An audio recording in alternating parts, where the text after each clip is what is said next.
ನಮಸ್ಕಾರ. ನೀವು ಮೇಷರಾಶಿಯವರಾಗಿದ್ದು ಯಾಕೆ ಜೀವನದಲ್ಲಿ ಹಿನ್ನಡೆ ಆಗ್ತಾ ಇದೆ ಅನ್ನುವಂತಹ ಪ್ರಶ್ನೆಗಳು ನಿಮ್ಮಲ್ಲಿದೆ. ಅಂದ್ರೆ ನಿಮ್ಮ ಹಲವಾರು ಸಮಸ್ಯೆಗಳು ಗುಳೆ ಕೈಗೆ ಬಂದದ್ದು ಬಾಯಿಗೆ ಬರ್ತಾ ಇಲ್ಲ, ಅಥವಾ ಸುಖ ಸುಮ್ಮನೆ ಚೆನ್ನಾಗಿ ಆಗಿರುವಂತ ಕೆಲಸಗಳೆಲ್ಲ ಹಾಳಾಗಿ ಹೋಗ್ತಾ ಇದೆ. ಯಾರ ಕಣ್ಣು ಏನು ಅಂತ ಗೊತ್ತಾಗ್ತಾ ಇಲ್ಲ ಗುರುಗಳೇ. ಅಂದ್ರೆ ದೃಷ್ಟಿ ದೋಷ ಬಹಳ ಜನಕ್ಕೆ ಅನುಭವಕ್ಕೆ ಬಂದಿರುತ್ತೆ. ನನ್ನ ಸಮಸ್ಯೆಗಳಿಗೆ ಕಾರಣ ದೃಷ್ಟಿ ದೋಷ, ದೃಷ್ಟಿ ದೋಷದಿಂದಾಗಲೇ ನನಗೆ ಸಮಸ್ಯೆ ಆಗ್ತಾ ಇದೆ, ಮತ್ತೆಲ್ಲ ಕರೆಕ್ಟ್ ಆಗಿದೆ, ದೃಷ್ಟಿಯಿಂದನೇ ಹಾಳಾಗ್ತಾ ಇದೆ, ಚೆನ್ನಾಗಿದ್ದ ಹಾಳಾಗ್ತಿರೋ ದೃಷ್ಟಿಯಿಂದ ಅಂತ ಬಹಳಷ್ಟು ಜನಕ್ಕೆ ಗೊತ್ತಿದೆ ವಿಚಾರ. ಆದ್ರೂ ಸಹ ಅದ್ರ ಬಗ್ಗೆ ಕ್ಲಾರಿಟಿ ಇರೋದಿಲ್ಲ. ನೀವು ಮೇಷರಾಶಿಯವರಾಗಿದ್ದು ನಿಮಗೆ ದೃಷ್ಟಿ ಆಗ್ತಾ ಇದ್ರೆ ನಿಮಗೆ ದೃಷ್ಟಿ ಆಗಲಿಕ್ಕೆ ಕಾರಣ ಏನು ಹಾಗೂ ಪರಿಹಾರ ಏನು, ಈ ವಿಡಿಯೋದಲ್ಲಿ ನಾನು ಇದನ್ನು ಸ್ಪಷ್ಟವಾಗಿ ನಿಮ್ಗೆ ತಿಳಿಸ್ಲಿಕ್ಕೆ ಪ್ರಯತ್ನವನ್ನ ಮಾಡ್ತೇನೆ. ಅದೇ ರೀತಿಯಲ್ಲಿ ನೀವು ಮೇಷರಾಶಿಯವರಾಗಿ ಕೆಟ್ಟ ಕೆಟ್ಟ ಸ್ವಪ್ನಗಳು ಅಂದ್ರೆ ಕನಸು, ಕೆಟ್ಟ ಕನಸು ನಿಮಗೆ ಬೀಳ್ತಾ ಇದ್ರು ಕೂಡ ನಾನು ನಿಮಗೊಂದು ವಿಶೇಷವಾದಂತಹ ಪರಿಹಾರವನ್ನ ಈ ಒಂದು ವಿಡಿಯೋದಲ್ಲಿ ತಿಳಿಸಲಿದ್ದೇನೆ. ನಮಸ್ಕಾರ, ನಾನು ವಿಠಲ್ ಭಟ್. ವಿಡಿಯೋ ಇಷ್ಟ ಆದರೆ ದಯವಿಟ್ಟು ನೀವು ಲೈಕ್ ಮಾಡ್ಲಿಕ್ಕೆ ಮರಿಬೇಡಿ. ವಾಟ್ಸ್ಆಪ್, ಫೇಸ್ಬುಕ್ ಮೆಸೆಂಜರ್, ಟೆಲಿಗ್ರಾಮ್ ಎಲ್ಲ ಕಡೆ ಸಾಮಾಜಿಕ ಜಾಲತಾಣಗಳ ವಿಡಿಯೋನ ಶೇರ್ ಮಾಡ್ಲಿಕ್ಕೆ ಮರಿಬೇಡಿ. ಪ್ರತಿಯೊಬ್ಬ ಮೇಷರಾಶಿಯವರಿಗೆ ಅವರು ಗಂಡಸರಾಗಿರ್ಲಿ ಹೆಂಗಸರಾಗಿರ್ಲಿ, ದೊಡ್ಡವರ ಹಿರಿಯರಾಗಿರ್ಲಿ ಕಿರಿಯರಾಗಿರ್ಲಿ ವಿಡಿಯೋ ರೀಚ್ ಆಗ್ಬೇಕಾದ್ರಿಂದ ವಾಟ್ಸ್ಆಪ್, ಫೇಸ್ಬುಕ್ ಮೆಸೆಂಜರ್, ಟೆಲಿಗ್ರಾಮ್ ಎಲ್ಲ ಕಡೆ ವಿಡಿಯೋನ ಶೇರ್ ಮಾಡ್ಲಿಕ್ಕೆ ದಯವಿಟ್ಟು ಮರಿಬೇಡಿ. ನೀವಿನ್ನು ನಮ್ಮ ಚಾನಲ್ ಸಬ್ಸ್ಕ್ರೈಬ್ ಮಾಡ್ಕೊಳ್ಳಿ ಅಂದ್ರೆ ದಯವಿಟ್ಟು ಕೆಳಗಡೆ ಸಬ್ಸ್ಕ್ರೈಬ್ ಅಂತ ಬರುತ್ತೆ, ಸಬ್ಸ್ಕ್ರೈಬ್ ಮಾಡ್ಕೊಂಡು ಬೆಲ್ ಬಟನ್ ಒತ್ಕೊಂಡು ಆಲ್ ಅಂತ ಮಾಡ್ಲಿಕ್ಕೆ ಮರಿಬೇಡಿ. ಫೇಸ್ಬುಕ್ ಅಲ್ಲಿ ನಮ್ಮ ಈ ವಿಡಿಯೋ ನೋಡ್ತಾ ಇದ್ರೆ ಅಂದ್ರೆ ನಮ್ಮ ಪೇಜ್ ಅನ್ನ ಫಾಲೋ ಮಾಡ್ಲಿಕ್ಕೆ ದಯವಿಟ್ಟು ಮರಿಬೇಡಿ. ಬಹಳ ಪ್ರಮುಖವಾಗಿ ನೋಡಿ, ಮೇಷರಾಶಿಯವರಿಗೆ ಷಷ್ಠ್ಯಾಧಿಪತಿ ಗ್ರಹ ಬುಧ ಗ್ರಹನಾಗಿರ್ತಾನೆ, ವಾಕ್ಕಾರಕ, ಹಾಗೂ ನಿಮಗೆ ಸಪ್ತಮಾಧಿಪತಿ ಶುಕ್ರ ಆಗಿರುತ್ತೆ. ನಿಮ್ಮ ವೈಯಕ್ತಿಕ ಜಾತಕದಲ್ಲಿ ಬುಧನ ಒಂದು ಸ್ಥಾನ ಅಂದ್ರೆ ಎಲ್ಲಿದ್ದಾನೆ ಬುಧ ಅನ್ನುವಂತಹ ಹಲವಾರು ಕಾರಣಗಳಿಂದ ಹಾಗೂ ಶುಕ್ರನ ಪ್ರಭಾವದಿಂದಲೂ ಸಹ ನಿಮಗೆ ಆಗಾಗ ದೃಷ್ಟಿ ಜಾಸ್ತಿ ಆಗುತ್ತಾ.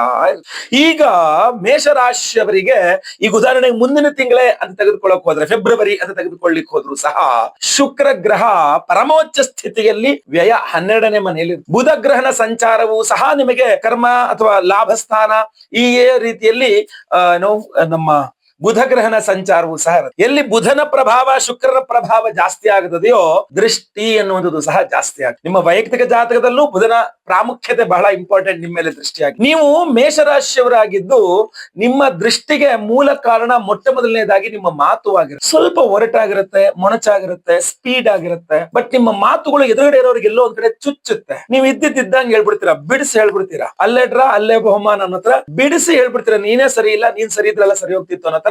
ಯಾರು ತಪ್ಪು ಮಾಡಿರ್ತಾರ ಅವರು ಎಲ್ಲರ ಮುಂದೆ ಅವ್ರ ಮುಖದ ಮೇಲೆ ಹೊಡೆದಂತ ನೀವು ಹೇಳ್ತೀರಲ್ಲ, ಅದು ಎದುರುಗಡೆ ಇರ್ತಕ್ಕಂಥವ್ರಿಗೆ ನಿಮ್ಮ ಮೇಲೆ ಒಂದು ಶತ್ರುತ್ವ ಮನೋಭಾವ, ಇವನ್ ಯಾರೋ ನನ್ನ ಶತ್ರು ಇರ್ಬೇಕು, ಇದ್ರಿಂದ ನಂಗೆ ತೊಂದರೆ ಕೊಡ್ತಾರೆ ಅನ್ನೋ ತರಹ ನಿಮ್ಮ ಬಗ್ಗೆ ಒಂದು ಅಭಿಪ್ರಾಯ ಮೂಡುವಂತೆ. ಸೊ ಅದರಿಂದ ಏನಾಗುತ್ತೆ, ಅವ್ರದೊಂದಿಷ್ಟು ದೃಷ್ಟಿ ನಿಮಗೆ ಬೆಳೆದ ಹಾಗೂ ಒಂದು 4-6 ಜನರ ಮುಂದೆ ನೀವು ಒಬ್ಬರ ಬಗ್ಗೆ ಮಾತಾಡ್ತಿದ್ದೀರಾ, ಅದರಿಂದ ಆ 4-6 ಜನರ ದೃಷ್ಟಿಯೂ ನಿಮ್ಮ ಮೇಲೆ ಇರುತ್ತೆ.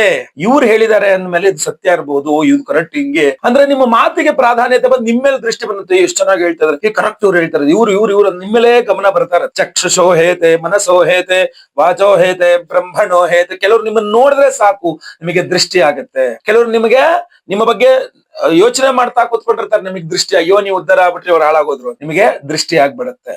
ಇನ್ನು ಕೆಲವರು ಅದೇ ರೀತಿಯಲ್ಲಿ ನಿಮ್ಮ ಮಾಟ ಮಂತ್ರ ಇತ್ಯಾದಿಗಳನ್ನ ಮಾಡಿ ಕೆಲವರು ನಿಮ್ ಬಗ್ಗೆ ಮಾತಾಡ್ತಾರೆ, ಕೆಲವರು ನಿಮ್ಮನ್ನ ನೋಡ್ತಾರೆ, ಕೆಲವರು ನಿಮಗೆ ಯೋಚನೆ ಮಾಡ್ತಾರೆ. ಈ ದೃಷ್ಟಿಗೆ ಹಲವಾರು ಸಮಸ್ಯೆಗೆ ಹಲವಾರು ಕಾರಣಗಳು ಕಂಡು ಬರ್ತಾರೆ. ಇದೇ ತರಹ ಬುಧ ಗ್ರಹ ನಿಮ್ಮ ವೈಯಕ್ತಿಕ ಜಾತಕದಲ್ಲಿ ಎಲ್ಲಿದ್ದಾನೆ ಅನ್ನುವಂಥದ್ದು ಬಹಳ ಪ್ರಾಧಾನ್ಯತೆ ಆಗಿರುತ್ತೆ. 10ನೇ ಮನೆ ಉದ್ಯೋಗ ಸ್ಥಾನದಲ್ಲಿ ಇದ್ರೆ ನೀವು ಎಲ್ಲಿ ಕೆಲಸ ಮಾಡ್ತೀರೋ ಅಲ್ಲಿ ನಿಮಗೆ ಶತ್ರುಗಳು ಜಾಸ್ತಿ ಆಗ್ಬಿಡ್ತಾರೆ. ಲಾಭ ಸ್ಥಾನದಲ್ಲಿ ಇದ್ರೆ ನೀವು ವ್ಯಾಪಾರ ವ್ಯವಹಾರಾದಿಗಳಲ್ಲಿ ನಿಮಗೆ ಬರುವ ಲಾಭದ ಮೇಲೆ ಎಲ್ಲರ ದೃಷ್ಟಿ, ನಿಮಗೆ ಬರುವಂತ ಲಾಭ ಆಗೋದೇ ಇಲ್ಲ, ಬಿಸ್ನೆಸ್ ಆಗೋದೇ ಇಲ್ಲ. ಜಾಬ್ ಮಾಡ್ಬೇಕಾದ್ರೆ ಕರ್ಮಸ್ಥಾನದಲ್ಲಿ ಬುಧ, ನಿಮಗೆ ಜಾಬ್ ಅಲ್ಲಿ ಪ್ರಾಬ್ಲಮ್ ಆಗ್ಬಿಡುತ್ತೆ, ಅಲ್ಲಿ ನಿಮಗೆ ಶತ್ರುಗಳು ದೃಷ್ಟಿ ಜಾಸ್ತಿ ಆಗ್ಬಿಡುತ್ತೆ. ಪ್ರಮೋಷನ್, ಸ್ಯಾಲರಿ ಹೈಕು, ಟ್ರಾನ್ಸ್ಫರ್ ಅಥವಾ ಏನೇನೋ ನಿಮ್ಗೆ ಆಗುತ್ತೆ ಅನ್ಕೊಂಡಿದ್ದೆಲ್ಲ ಲಾಸ್ಟ್ ಪ್ರಾಬ್ಲಮ್ ಆಗ್ಬಿಡುತ್ತೆ. ಅದೇ ರೀತಿಯಲ್ಲಿ ಬಹಳಷ್ಟು ಆಶ್ಚರ್ಯಕರ ವಿಚಾರ, ಶುಕ್ರನ ಪ್ರಭಾವ ಮೇಷರಾಶಿಯವರಿಗೆ ಸಪ್ತಮಾಧಿಪತಿ ಶುಕ್ರ. ಸೊ ಅದರಿಂದ ಏನಾಗ್ಬಿಡುತ್ತೆ, ಅವರ ಲೈಫ್ ಪಾರ್ಟ್ನರ್ ಅವ್ರಿಗಿನ್ನ ಬಹಳ ಅಟ್ರಾಕ್ಟಿವ್ ಆಗಿದ್ದಾಗ ನಿಮ್ಮ ಜೋಡಿಯ ಮೇಲೆನೆ ದೃಷ್ಟಿ ಆಗ್ಬಿಡುತ್ತೆ. ಮೇಷರಾಶಿಯವರು ಪ್ರೀತಿ ಮಾಡ್ತಾ ಇದಾರೆ, ಲವ್ ಮಾಡ್ತಾ ಇದಾರೆ ಅಂದ್ರೂ ದೃಷ್ಟಿ, ಮೇಷರಾಶಿಯವರು ಮದುವೆ ಆಗಿದ್ದಾರೆ ಅಂದ್ರೂ ದೃಷ್ಟಿ. ಮೇಷರಾಶಿಯ ಕಪಲ್ ಅಂತೀವಲ್ಲ, ಗಂಡ ಮೇಷರಾಶಿ ಇರ್ಬೋದು, ಹೆಂಡತಿ ಮೇಷ, ಯಾರೋ ಒಬ್ಬರು ಮೇಷರಾಶಿ ಇದ್ರು ಆಗೋಯ್ತು. ದಾಂಪತ್ಯದ ಮೇಲೆ ಅಂದ್ರೆ ನಿಮ್ಮ ಜೋಡಿ ಮೇಲೆ ಎಷ್ಟು ಚೆನ್ನಾಗಿದ್ದಾರೆ ಜೋಡಿ ಅಂತನೋ, ಎಷ್ಟು ಚೆನ್ನಾಗಿರೋ ಹುಡುಗಿ ಸಿಕ್ಬಿಟ್ಲು, ಎಷ್ಟು ಚೆನ್ನಾಗಿರೋ ಹುಡುಗ ಸಿಕ್ಬಿಟ್ಟ, ಈ ತರ ಒಂದಿಷ್ಟು ದೃಷ್ಟಿಯಾಗಿ ಗಂಡ ಹೆಂಡತಿ ಜಗಳ, ಪ್ರೀತಿ ವ್ಯವಹಾರದವರು ಜಗಳ, ಎಲ್ಲ ಕಡೆ ಜಗಳ ಬರ್ತದೆ. ಸ್ನೇಹಿತರು ಅಷ್ಟೇ, ನಿಮಗೆ ಬಹಳ ಅತ್ಯುತ್ತಮವಾದ ಸ್ನೇಹಿತರೆ, ಬಹಳ ಒಳ್ಳೊಳ್ಳೆ ತುಂಬಾ ಪ್ರಸಿದ್ಧವಾದ ವ್ಯಕ್ತಿಗಳಿರಬಹುದು, ದೊಡ್ಡ ದೊಡ್ಡ ಕೈ ಇರ್ತಕ್ಕಂಥದ್ದಿರಬಹುದು, ಅಂತಹ ಒಂದು ವ್ಯಕ್ತಿಗಳಿಗೆ ನಿಮಗೆ ಫ್ರೆಂಡ್ಶಿಪ್ ಇದೆ, ತುಂಬಾ ಶ್ರೀಮಂತರೊಟ್ಟಿಗೆ ನಿಮ್ಮ ಫ್ರೆಂಡ್ಶಿಪ್ ಇದೆ ಅಂತಲೋ ನಿಮ್ಮ ಮೇಲೆ ತುಂಬಾ ದೃಷ್ಟಿ ಆಗ್ಬಿಡುತ್ತೆ. ಸೊ ಹಲವಾರು ಕಾರಣಗಳಿಂದ ದೃಷ್ಟಿ ಆಗ್ತಾನೆ ಇರುತ್ತೆ ಮೇಷರಾಶಿಯವರಿಗೆ ಬುಧ ಹಾಗೂ ಶುಕ್ರನ ಸಂಚಾರದಿಂದಾಗಿ. ಶುಕ್ರ ಅನ್ನೋದು ಒಂದ್ ಸ್ವಲ್ಪ ನಿಮಗೆ ಗೊತ್ತಿಲ್ಲದಿರುವಂತ ವಿಚಾರ, ಯಾರಿಗೂ ಗೊತ್ತಿಲ್ಲದಿರೋ ವಿಚಾರ. ಶುಕ್ರ ನಿಮಗೆ ಸಪ್ತಮಾಧಿಪತಿಯಾಗಿ ಶುಕ್ರ ಚೆನ್ನಾಗಿದ್ದಾನೆ ಜಾತಕದಲ್ಲಿ ಎಂದು ಬಿಟ್ರೆ ಅದೇ ನಿಮಗೆ ಒಂದು ಮೂಲವಾದಂತಹ ಸಮಸ್ಯೆ ಅಂದ್ರೆ ಏನು ದೃಷ್ಟಿ ಆಗ್ಲಿಕ್ಕೆ ಅದು ಒಂದು ಅದ್ಭುತವಾದಂತ ಮೇನ್ ಕಾರಣ ಆಗ್ಬಿಡುತ್ತೆ. ಯಾಕೆ ಅಂತಂದ್ರೆ ನಮ್ ಜನಕ್ಕೆ ಯಾರೋ ಒಬ್ರ ಹತ್ರ ಒಂದ್ ಸ್ವಲ್ಪ ದುಡ್ಡಿದ್ ಬಿಟ್ರೆ ಸಾಕು, ಒಂದ್ ಸ್ವಲ್ಪ ಶ್ರೀಮಂತ ಆಗ್ಬಿಟ್ಟು, ಜಾಸ್ತಿ ಬಿಡ ಸ್ವಲ್ಪ ಶ್ರೀಮಂತ, ಇವ್ರಿಗಿನ ಒಂದ್ ಹೆಜ್ಜೆ ಮೇಲೆ ಹೋಗ್ಬಿಟ್ರೆ ಸಾಕು, ಹೊಟ್ಟೆ ತಡೆಯಕ್ಕಾಗಲ್ಲ. ಒಂದ್ ಸೈಟ್ ತಗೊಂಬಿಟ್ಟ, ಮೈಕೆಲ್ಲ ಸಾಲ ಮಾಡ್ಕೊಂಡ, ಬಟ್ ಒಂದ್ ಸೈಟ್ ತಗೊಂಡ ಅಂತ ತಕ್ಷಣ ದೃಷ್ಟಿ, ಒಂದ್ ಮನೆ ಕಟ್ಲಿಕ್ಕೆ ಹೋದ್ರೆ ದೃಷ್ಟಿ, ಒಂದ್ ಬಿಸ್ನೆಸ್ ಮಾಡ್ಲಿಕ್ಕೆ ಹೋದ್ರೆ ದೃಷ್ಟಿ, ಒಂದ್ ಹೊಸ ಮೊಬೈಲ್ ತಗೊಂಡ್ರೆ ದೃಷ್ಟಿ. ಯಾರಿಗೂ ಹೇಳ್ಬೇಕಾಗಿಲ್ಲ, ಕವರ್ ಮಾಡಿ ಒಳಗಡೆ ಇಟ್ಕೊಂತೀವಿ, ಯಾರಿಗೂ ಕಾಣದೇ ಇರಲ್ಲಪ್ಪ ದೇವ್ರೆ ಹಾಳಾಗ್ಬಿಡುತ್ತೆ ಮೊಬೈಲ್, ದೃಷ್ಟಿ ಬಿದ್ದು ಹೊಡೆದೋಯ್ತು, ಇನ್ನೊಂದ್ ಸಲ ತಗೊಂಡ್ ಮೊಬೈಲ್. ಒಳ್ಳೆ ಬಟ್ಟೆ ಹಾಕೋಣ ಅಂದ್ರೆ ದೃಷ್ಟಿ ಅರ್ಧೋಗ್ಬಿಡ್ತದೆ, ಕಲೆ ಆಗದೆ, ಒಳ್ಳೆ ಬಟ್ಟೆ ತಗೊಂಡಿದ್ದೆ ಕಾಸ್ಟ್ಲಿ ಬಟ್ಟೆ. ಸೊ ಈ ದೃಷ್ಟಿಗೆ ಎಲ್ಲ ಹೇಳ್ಬೇಕಾದ್ರೆ ಪರಿಹಾರ ಏನು ಅನ್ನುವುದು. ಇದ್ರ ಜೊತೆಗೆ ಇನ್ನೂ ಒಂದು ಇಂಪಾರ್ಟೆಂಟ್ ಆಗಿ ಹೇಳ್ತಾನೆ, ಕೆಟ್ಟ ಸ್ವಪ್ನಗಳು. ನಿಮಗೆ ಮಲಗದಾಗ ತುಂಬಾ ಕೆಟ್ಟ ಸ್ವಪ್ನಗಳು, ಜಾಗದಲ್ಲಿ ತುಂಬಾ ವಾಸ್ತು ದೋಷ ಇದ್ರೆ, ಅಥವಾ ನಿಮ್ಮಲ್ಲಿ ಏನಾದ್ರು ನೆಗೆಟಿವ್ ಎನರ್ಜಿ ತಗೊಂಡು ನೀವು ಮನೆಗೆ ಬಂದಿದ್ರೆ, ರಾತ್ರಿ ಮಲಗದಾಗ ಕೆಟ್ಟ ಕೆಟ್ಟ ಕೆಟ್ಟ ಕೆಟ್ಟ ಸ್ವಪ್ನ ಬಂದ್ಬಿಡುತ್ತೆ. ಗೊತ್ತಿಲ್ಲ, ನೀವು ಕೆಲಸಕ್ಕೋಸ್ಕರ ಊರು ತಿರುಗ್ತಾ ಇರ್ತೀರ ಅಥವಾ ಬೇರೆ ಬೇರೆ ಕಡೆ ತಿರುಗ್ತಾ ಇರ್ತೀರ, ಬೆಳಗ್ಗೆ ಎಲ್ಲೂ ಇಲ್ಲ ಒಂದೇ ಕಡೆ ಆಫೀಸ್ಗೆ ಹೋಗಿ ಬರ್ತೀರಾ ಅಂದ್ರೂ ಹೋಗುವುದು ಹಾಗೂ ಬರುವುದು ಇರುತ್ತಲ್ಲ ದಾರಿಗಳ ಮೇಲೆ, ಈ ದಾರಿ ಮೇಲೆ ಎಲ್ಲ ಸಂಚಾರ ಆಗಿರುತ್ತಲ್ವಾ. ಸೊ ನೆಗೆಟಿವ್ ಎನರ್ಜೀಸ್, ಯಾರೋ ನಿಂಬೆಹಣ್ಣು ನಿವಾಳಿಸ್ಬಿಟ್ಟು ತಂದು ರೋಡಿಗೆ ಹೊಡೆದೋಗಿಸಿ ಹೋಗಿರ್ತಾನೆ, ಮತ್ತೊಬ್ಬನ ಯಾರೋ ಗುಂಬಳಿಕೆ ಹೊಡೆದೋಗಿರ್ತಾನೆ, ಮತ್ತೊಬ್ಬ ತೆಂಗಿನಕಾಯಿ ಹಾಕಿರ್ತಾನೆ, ಮತ್ತೊಬ್ಬ ಮತ್ತೊಂದೇನೋ ನಿವಾಳಿಸಿ ತಂದು ಹಾಕೋಗಿರ್ತಾನೆ, ಎಲ್ಲ ಹಾಕೋ ತಗೊಂಡ್ ರಸ್ತೆಗೆ ಕೊನೆಗೆ. ಸೊ ಅದರಿಂದ ಆ ರಸ್ತೆಯಲ್ಲೇ ನಿಮ್ಮ ಪ್ರಯಾಣವಾಗಿರುತ್ತೆ, ಅಥವಾ ಆಸ್ಪತ್ರೆಗಳ ಮೂಲಕವೋ ಸ್ಮಶಾನಗಳ ಮೂಲಕವೋ ಎಲ್ಲ ಅದ್ರ ಮುಂದೆ, ಆಸ್ಪತ್ರೆ ಮುಂದೆ ಅಂತೂ ಹೋಗ್ಲೇಬೇಕಾಗುತ್ತೆ, ಓಡಾಡ್ಬೇಕಾಗ್ತಾ ಇರುತ್ತೆ. ಸೊ ನೆಗೆಟಿವ್ ಎನರ್ಜೀಸ್ ಏನಾಗಿರುತ್ತೆ, ತೀರೋಗಿರೋರು, ಸ್ಮಶಾನ ಅಥವಾ ಅತೃಪ್ತಾತ್ಮಗಳು, ನಾವು ಹೇಳಲಿಕ್ಕೆ ಬರ ನೆಗೆಟಿವ್ ಎನರ್ಜೀಸ್ ಅಂತ ಒಂದು ಮಾತಲ್ಲಿ ಹೇಳ್ಬಿಟ್ಟು. ಸೊ ಆತರ ನೆಗೆಟಿವ್ ಎನರ್ಜೀಸ್ ನ ತಗೊಂಡೇ ಮನೆಗೆ ಬರುತ್ತೆ. ಅದರಿಂದ ನಮ್ಮ ಹಿರಿಯರು ಹೇಳಿದ್ದು, ಮನೆ ಒಳಗಡೆ ಹೋಗ್ಬೇಕಾದ್ರೆ ಸೆಲೆಕ್ಟ್ ಆಗಿ ಹೋಗ್ಬೇಡ, ಮನೆ ಹೊರಗಡೆ ಚಪ್ಪಲಿ ಬಿಟ್ಟು ಕಾಲ್ ತೊಳ್ಕೊಂಡು ಆಮೇಲೆ ಮನೆ ಒಳಗೆ ಹೋಗು. ಅದೇನಾಗ್ಬಿಡುತ್ತೆ ನಿಮಗೆ, ಈಗಿರುವ ಪರಿಸ್ಥಿತಿಯಲ್ಲಿ ನೀವು ಹಂಗೆಲ್ಲ ಮಾಡ್ಲಿಕ್ಕೆ ಆಗಲ್ಲ. ಮನೆ ಒಳಗೆ ಹೋದ ಮೇಲೆ ನಿಮ್ ಡ್ರೆಸ್ ಚೇಂಜ್ ಮಾಡಿ ಕೈ ಕಾಲ್ ಮುಖ ತೊಳ್ಕೊಂಡು ಬಂದು ಕುತ್ಕೋಬೇಕಾಗತ್ತೆ. ಸೊ ಮನೆ ಒಳಗೆ ಆ ನೆಗೆಟಿವ್ ಎನರ್ಜಿ ಜೊತೆಗೆ ಹೋಗ್ಬಿಟ್ಟಿರ್ತೀರ ನೀವು. ಸೊ ಮನೆಯ ವಾಸ್ತು ಕೂಡ ಡಲ್ ಆಗಿರುತ್ತೆ. ಸೊ ವಾಸ್ತುವಿಗೂ ಸಹ ಒಂದು ಶಕ್ತಿ ಬರಬೇಕಾಗುತ್ತೆ. ಹಾಗೂ ಮಲಗಿದಾಗ ನಿಮಗೆ ರಾತ್ರಿ ನಿದ್ದೆಯಲ್ಲಿ ಕೆಟ್ಟ ಕೆಟ್ಟ ಕನಸು, ಬೆಚ್ಚು ಬೀಳ್ತಕ್ಕಂಥದ್ದು, ಇಂಥದ್ದೆಲ್ಲ ಜಾಸ್ತಿ ಆಗುತ್ತೆ. ಸೊ ಇದೆಲ್ಲದನ್ನ ದೃಷ್ಟಿಯಲ್ಲಿ ಇಟ್ಕೊಂಡು ನಾನು ಪರಿಹಾರವನ್ನ ಹೇಳ್ತಾ ಇದ್ದೆ. ಈಗ ನಾನು ನಿಮಗೆ ಈ ವಿಡಿಯೋ ಎಂಡಲ್ಲಿ ಒಂದು ವಿಶೇಷವಾದಂತಹ ಮಂತ್ರ ಪರಿಹಾರ ಬಂದೇನೆ. ಈ ಮಂತ್ರ ಪರಿಹಾರ ಏನಿದೆ, ಪ್ರತಿದಿನ ರಾತ್ರಿ ಮಲಗುವ ಮುನ್ನ ಈ ಮಂತ್ರವನ್ನ ಕೇಳಿಸ್ಕೊಳ್ಳಿ, ಒಂದು 9 ಬಾರಿ ಕೇಳಿಸ್ಕೊಂಡು ಮಲ್ಕೊಂಡ್ಬಿಡಿ, ಆಯ್ತಾ. ನಿಮಗೆ ರಾತ್ರಿ ಕೆಟ್ಟ ಕನಸು ಬರೋದಾಗಿರ್ಲಿ ಅಥವಾ ಯಾವುದೇ ದೃಷ್ಟಿ ಆಗಿರೋದಾಗಿರ್ಲಿ, ಅದು ನಿವಾರಣೆ ಆಗ್ಲಿ ಸ್ವಲ್ಪ ಅನುಕೂಲ ಆಗಿ. ಇನ್ನು ಪವರ್ಫುಲ್ ಆಗಿರತಕ್ಕಂತಹ ಪರಿಹಾರ ಬೇಕು ಅಂತಂದ್ರೆ, ಜನವರಿ 29ನೇ ತಾರೀಕು ಬುಧವಾರ ಅಮಾವಾಸ್ಯೆ ಪರ್ವ ದಿನದಿಂದು ನಾವು ನಿಮಗೋಸ್ಕರವಾಗಿ ಒಂದು ವಿಶೇಷವಾದಂತಹ, ಅಂದ್ರೆ ನಿಮ್ಮ ಎಲ್ಲ ಕೆಟ್ಟ ಕನಸುಗಳು ಏನು ಬೆಚ್ಚಿ ಬೀಳ್ತಾ ಇದ್ದೀರಲ್ಲ, ಆ ಕೆಟ್ಟ ಕನಸುಗಳು, ಹೆದರಿಕೆ, ಆ ಭಯದ ವಾತಾವರಣ ನಿವಾರಣೆ ಆಗಬೇಕು ಅಂತ ಸ್ವಪ್ನೇಶ್ವರಿ ಹೋಮ ಅಂತ ಒಂದು ವಿಶೇಷವಾದಂತಹ ಹೋಮವನ್ನು ಮಾಡ್ತಾ ಇದ್ದೇವೆ. ಆ ಸ್ವಪ್ನೇಶ್ವರಿ ಹೋಮ ಏನಿದೆಯಲ್ಲ, ಕೆಟ್ಟ ಕನಸನ್ನ ನಿವಾರಣೆ ಮಾಡಿ ಒಂದು ಒಳ್ಳೆ ಕನಸು ಬಂದ್ರೆ, ಆ ಕನಸು ನನ್ಸಾಗಿದ್ರೆ ಎಷ್ಟು ಚೆನ್ನಾಗಿರ್ತಿತ್ತು ಅನ್ನುವ ಆಸೆ ಇರುತ್ತಲ್ಲ ನಿಮ್ದು, ಉತ್ತಮವಾದಂತಹ ಸಂತೋಷದಾಯಕವಾದಂತಹ ಕನಸುಗಳು ಬೀಳು, ಅಥವಾ ಕನಸು ಬೇಡ ಒಳ್ಳೆ ನಿದ್ದೆ ಬರೋ ರೀತಿಯಲ್ಲಿ ಆದ್ರೂ ಸ್ವಪ್ನೇಶ್ವರಿ ಮಂತ್ರ ಅಂತ ಬರುತ್ತೆ ನಮ್ಮಲ್ಲಿ. ಸೊ ಆ ಸ್ವಪ್ನೇಶ್ವರಿ ಮಂತ್ರದಿಂದ ಹೋಮ ಮಾಡ್ತೇವೆ. ಅಷ್ಟೇ ಅಲ್ಲ, ನಿಮ್ಮೆಲ್ಲರ ಕುದೃಷ್ಟಿ, ನಾನು ಆಗ್ಲೇ ಬುಡದಿಂದ ಈ ವಿಡಿಯೋ ಬುಡದಿಂದ ನಾನು ಹೇಳಿರುವಂತದ್ದು ಒಂದೇ, ಕುದೃಷ್ಟಿ, ಕೆಟ್ಟ ದೃಷ್ಟಿ, ಆ ಕೆಟ್ಟ ದೃಷ್ಟಿ ಪರಿಹಾರವಾಗ್ಲಿ ಅಂತ ನಾವು ಕುದೃಷ್ಟಿ ಪರಿಹಾರ ಹೋಮ ಅಂತ ಮಾಡಿ ವಿಶೇಷವಾದಂತಹ ಈ ಕೃಷ್ಣ ಕೀಲಕ ರತ್ನವನ್ನ ಕೊಡ್ತಾ ಇದ್ದೇವೆ. ಕುದೃಷ್ಟಿ ಪರಿಹಾರ ಮಂತ್ರ ಅಂತಲೇ ಆ ಮಂತ್ರ ಬರ್ತದೆ. ಆ ಮಂತ್ರದಿಂದಲೇ ಹೋಮವನ್ನು ಮಾಡಿ ಈ ಕೃಷ್ಣ ಕೀಲಕ ರತ್ನವನ್ನು ಎನರ್ಜೈಸ್ ಮಾಡ್ತೇವೆ.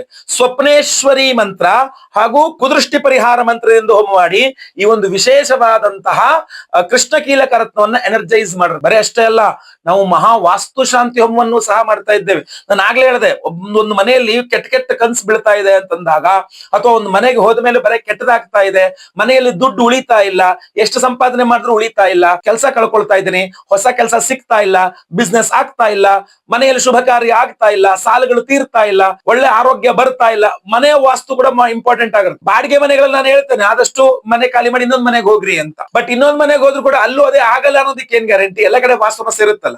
ಸೊ ಅದರಿಂದ ವಾಸ್ತು ಶಾಂತಿ ಹೋಮ ಅನ್ನುವಂಥದ್ದು ಹೋಗ್ಲಿ. ಬಾಡಿಗೆ ಮೇಲೆ ವಾಸ್ತು ಹೋಮನ ಅಂದ್ರೆ ಓನರ್ಗಳು ಒಪ್ಕೊಳಲ್ಲ, ಅವಕಾಶ ತುಂಬಾ ಚಿಕ್ಕ ಜಾಗ, ಆರ್ಥಿಕ ಶಕ್ತಿ ಇರಲ್ಲ, ದುಡ್ಡಿಂದು ತುಂಬಾ ಖರ್ಚಾಗತ್ತೆ. ಸೊ ಇದೆಲ್ಲ ನೋಡಿದಾಗ ಒಂದು ಪರಿಹಾರ ಬೇಕಲ್ಲ, ಅದಕ್ಕೆ ನಾವೇ ನಿಮಗೋಸ್ಕರ ಮಹಾ ವಾಸ್ತು ಶಾಂತಿ ಹೋಮವನ್ನು ಮಾಡ್ತಾ ಇದ್ದೇವೆ. ಬಹಳ ಪ್ರಮುಖವಾಗಿ ಈ ಒಂದು ವಿಶೇಷವಾದ ಕೃಷ್ಣ ಕೀಲಕ ರತ್ನವನ್ನ ಕುದೃಷ್ಟಿ ಪರಿಹಾರ ಹೋಮ, ಸ್ವಪ್ನೇಶ್ವರಿ ಹೋಮ, ಮಹಾ ವಾಸ್ತು ಶಾಂತಿ ಹೋಮ, ಸ್ವಯಂವರ ಪಾರ್ವತಿ ಹೋಮ, ಗುರು ಶಾಂತಿ ಶನಿ ಶಾಂತಿ ಸಹಿತ ಮಹಾ ನವಗ್ರಹ ಶಾಂತಿ ಹೋಮಗಳಲ್ಲಿ ಎನರ್ಜೈಸ್ ಮಾಡಿ ಈ ಕೃಷ್ಣ ಕೀಲಕ ರತ್ನ ನಿಮಗೆ ಕಳಿಸ್ಕೊಡ್ತೇವೆ. ನೀವೇನ್ ಮಾಡ್ಬೇಕು ನೋಡಿ, ನೀವು ಎಲ್ಲಾ ಹೋಮಗಳ ಭಸ್ಮ, ಕುಂಕುಮಾರ್ಚನೆ, ಕುಂಕುಮ ಪ್ರಸಾದನ ಡೈಲಿ ಹಣೆಗೆ ಹಚ್ಕೊಂಡು ಈ ವಿಶೇಷವಾದಂತಹ ಕೃಷ್ಣ ಕೀಲಕ ರತ್ನವನ್ನ ನಿಮ್ಮ ಹಾಸಿಗೆಯಲ್ಲಿ ಇಟ್ಕೊಂಡು ಮಲ್ಕೊಳ್ಬೇಕು. ನೀವು ಬಳಸಿದ್ದನ್ನ ಇನ್ನೊಬ್ರಿಗೆ ಕೊಡಬಾರದು. ಇಷ್ಟು ಮಾತ್ರ ನೀವು ಗಮನಿಸ್ಕೊಂಡ್ರೆ ಆಯ್ತು.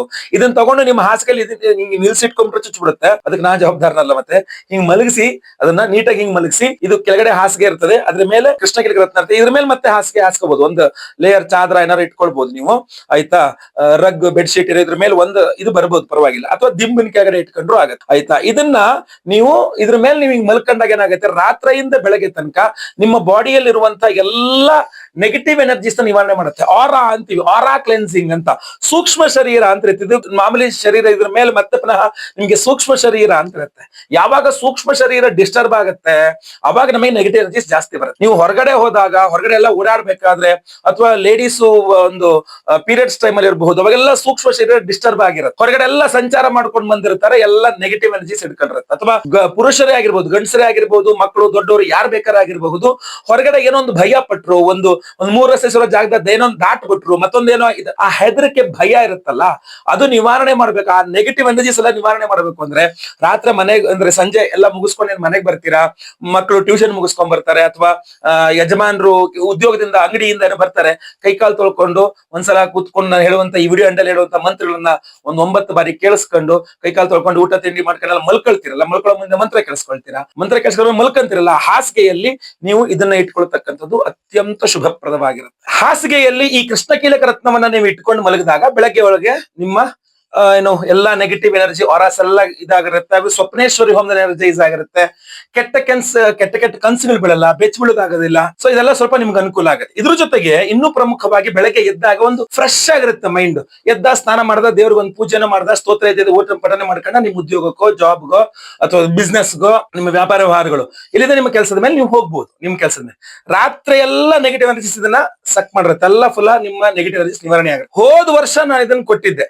ಹೋದ ವರ್ಷ ತಗೊಂಡಿರತಕ್ಕಂಥವ್ರಿಗೆಲ್ಲ ಅನುಭವಕ್ಕೆ ಬಂದಿರುತ್ತೆ ತುಂಬಾ ಚೆನ್ನಾಗಿ. ಹಾಗೂ 6 ತಿಂಗಳು 1 ವರ್ಷ ಆಗೋಯ್ತು ಅಂದ್ರೆ ಅದ್ರ ಪವರ್ ಡೌನ್ ಆಗಿರುತ್ತೆ. ಸೊ ಮತ್ತೆ ಪುನಃ ನೀವು ಈಕೆ ಸಂಕಲ್ಪ ಸೇವೆಗೆ ಹೆಸರು ಕೊಟ್ಕೊಂಡು ಇನ್ನೊಂದ್ಸಲ ಮತ್ತೊಂದು ತೆಗೆದುಕೊಳ್ಬಹುದು. ಅದು ಒಂದು ವಿಚಾರ ನೆನ್ಪಿಟ್ಕೊಳ್ಬೇಕು, ಒಬ್ಬರು ಬಳಸಿದ್ದನ್ನ ಮತ್ತೊಬ್ರು ಬಳಸುವಂಗಿಲ್ಲ. ಒಬ್ಬರ ಆರಾ ಇನ್ನೊಬ್ರು ಆರಾ ಡಿಫ್ರೆಂಟ್ ಆಗಿರುತ್ತೆ, ಬೇರೆ ಬೇರೆ ಇರುತ್ತೆ. ಸೊ ಅದರಿಂದ ಈಗ ಅಪ್ಪ ಬಳಸಿದರೆ ಅಂದ ತಕ್ಷಣ ಅದನ್ನೇ ಅಮ್ಮ ಬಳಸೋದಿರ್ಬೋದು, ಅಥವಾ ಗಂಡ ಬಳಸಿದ್ನ ಹೆಂಡತಿ ಬಳಸೋದಿರ್ಬೋದು, ಅಥವಾ ಇವರಿಬ್ಬರು ಬಳಸಿದ್ನ ಮಕ್ಕಳಿಗೆ ಕೊಡೋದಿರ್ಬೋದು. ಮಾಡಬಾರ್ದು. ಅಣ್ಣಂದು ತಮ್ಮನಿಗೆ, ತಮ್ಮಂದು ಅಣ್ಣನಿಗೆ, ಅಕ್ಕಂದು ತಮ್ಮನಿಗೆ, ತಮ್ಮಂದು ಅಕ್ಕನಿಗೆ, ಅಣ್ಣಂದು ತಂಗಿಗೆ, ತಂಗಿದು ಅಣ್ಣಂಗೆ, ಈ ತರ ಯಾವ್ದು ಸಹ ಮಾಡಬಾರದು.